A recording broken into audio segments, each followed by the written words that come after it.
I'm Elizabeth with Hamilton Native Outpost, and understanding about plants helps us to understand how they function in an ecosystem and what to expect in a planting. So this morning I would like to talk a little bit about what is the difference between a perennial plant, a biennial plant, and an annual plant, and throw in a few more of those definitions. So let's start with a perennial plant. In our ecosystems where the tallgrass prairie plants once grew and thrived, and still do in the remnant populations that are still here, in these ecosystems we have a lot of perennial plants. So what is a perennial plant? A perennial plant is one that comes back from the root system year after year. So the classic example would be a tree. Trees are perennials. They come back from the root system year after year. But there's a lot of not woody plants that also do this. A lot of our native plants are actually in this category. So examples would be big bluestem, would be pale purple coneflower, the blazing stars. 95% probably of our plants here in Missouri are perennial plants. Some of our native plants can actually live to be 100+ years old. I would never think about it because they come back they don't grow from the same woody stalk every year like a tree does, but they come back from that same root system. So if you think of compass plant, which is one of those plants that comes back, it can live to be 100 years old, think of a big root like a carrot, and then every year it dies off at the top, but it grows a new top, but that root system stays the same carrot for 100 years. So let's think about biennial plants next. Biennial plants live 2 years. So they germinate as a seedling 1 year and usually form this basal rosette of leaves, these green leaves at the soil surface. Don't get very tall most of the time. And then the second year, they actually come on and they bloom and then they die. So it completes its life cycle. It will not come back from that root system the following year. That plant has died and must spread its genetics with the seeds that it produces. So an example of this in the native plants would be common black-eyed Susan. So that first year, it will produce green leaves, no blooms. The second year it will bloom, and then it dies and must reseed itself.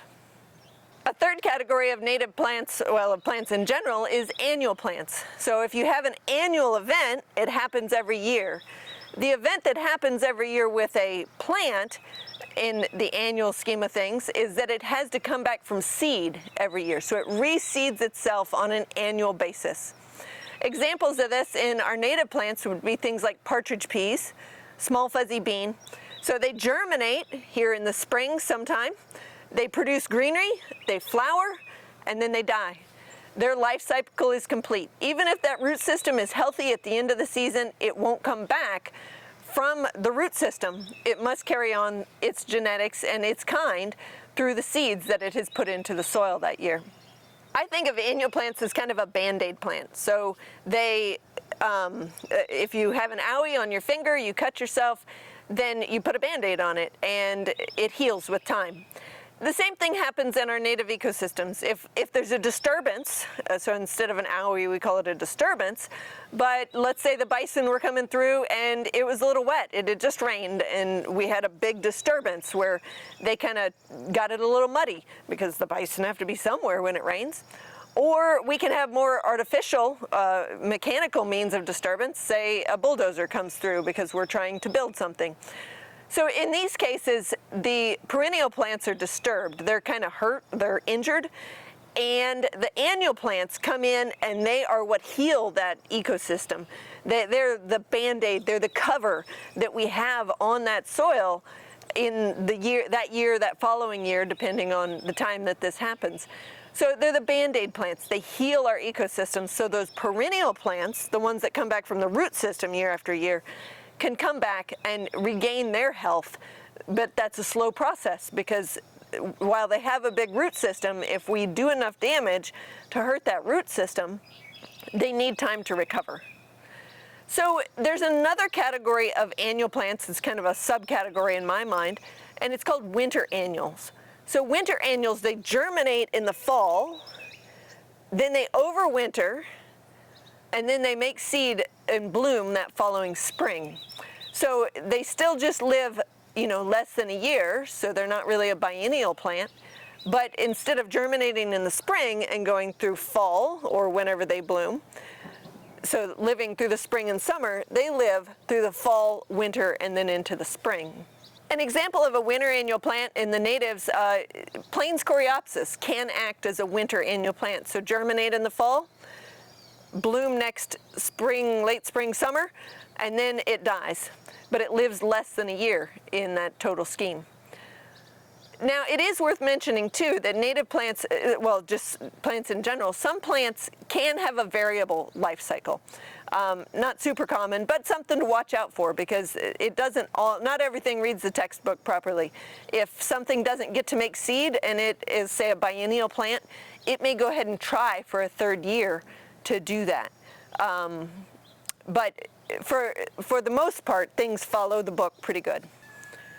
If we understand the life cycle of the plants, we can better understand the plants and better understand the ecosystems and how all the pieces of the puzzle fit together. So let's look at some examples. So why is it that compass plant might take 5 years before it blooms? Well, if you look at the fact that it's a perennial plant and it puts that energy into developing a big carrot-like root system on that, underneath the soil of that plant, it takes time to develop that carrot root. And so while that's developing, it's not blooming because it's not a mature plant yet. But then it can come back from that root system for potentially even 100 years. Knowing that that plant is a perennial helps us to know how to expect it to act in a planting or in an ecosystem. So another thing to look at, well, after a disturbance, why is it that I get a lot of partridge peas and black-eyed Susans that bloom in a native planting? And again, we talked about those annual and biennial plants being a band-aid plant. They, after the bison muck it up or the bulldozer comes through and tracks it up, the perennial plants are kind of weakened. And so those annual plants fill that gap, cover the soil, preserve the soil health, and allow for the perennial plants to get their root systems back to where they're in a fully healthy state, and they then again become the perennial dominant plant in that ecosystem. So why is it that my coneflowers sometimes take a year off of blooming? They'll just skip a year and I don't have many blooms. So again, life cycle can help explain this. Perennial plants, which coneflowers are not concerned about having to make seed every year. If they don't make seed, that's fine. They'll come back from the root system next year and they'll make seed. So your coneflowers, if things are not right, maybe there was a big drought last year and it is a little weak, or maybe the management is not suiting it, or any host of reasons, if that plant is not entirely happy, then you have a situation where it may just take a year off and not bloom, not make seed that year, because it knows that it's in it for the long haul and not just this year. By contrast, why is it that a Plains coreopsis will grow in practically a gravel driveway where that's a very inhospitable environment? Well, if that seed fell there, that plant, it knows that it can't tolerate competition from the perennial plants. And so in, say, a gravel driveway, there's not the competition from those perennial plants. And so it's like, hey, I'm getting sunlight, there's moisture, let's germinate and see if we can do this.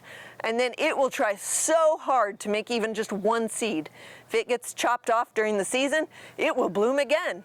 And it will keep doing that in hopes of making at least one seed to carry on its genetics and to colonize that area.